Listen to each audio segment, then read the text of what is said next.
In Koreatown, migrant families and street vendors are staying home to avoid ICE, but staying home costs money. So I'm here to see how a community is raising it for them.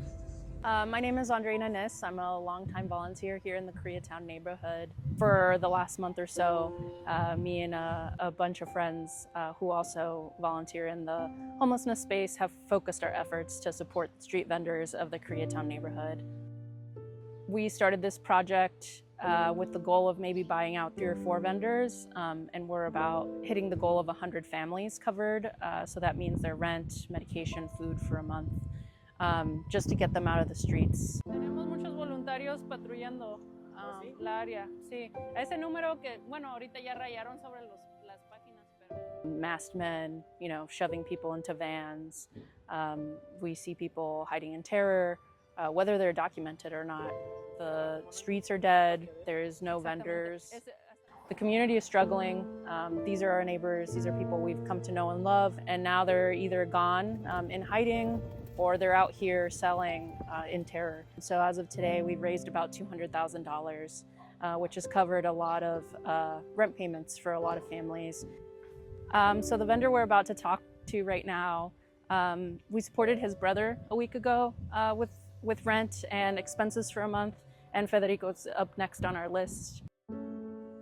He is out here specifically because he says he needs to pay his rent. I told him that today's his last day, that will cover his rent for the month, that he needs to go home. It's not safe, and he said he was happy to talk to us today. So you were telling me that since the start of the raids you've stayed home. Is this the first or second time you've gone out? Yes, it's my second time. Yesterday was my first day, and, well, the sales are low. It's not like before. And like I told you, it's a big help here.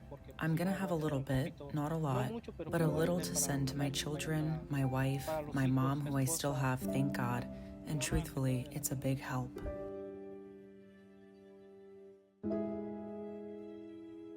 We've seen people comment, why are they still doing this when they know it's dangerous? It's the number one reason is rent. And if we can solve that issue, these people would be able to go home.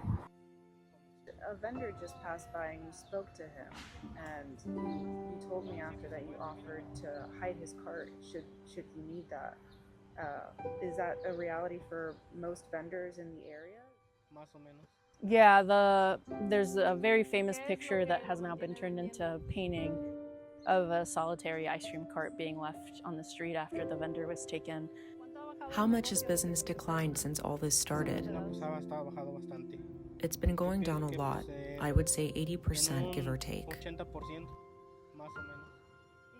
What keeps you selling out here? The necessity.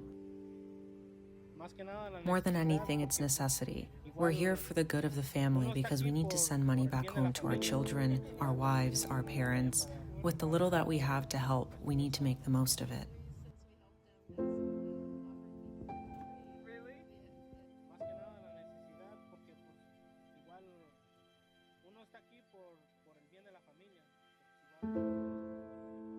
I feel very much, the echoes of history. It feels like we're hiding our neighbors from the Gestapo. We've seen vendors be brutalized in front of our eyes, elderly women selling pupusas, being shoved on the ground, people not identifying themselves, not carrying badges.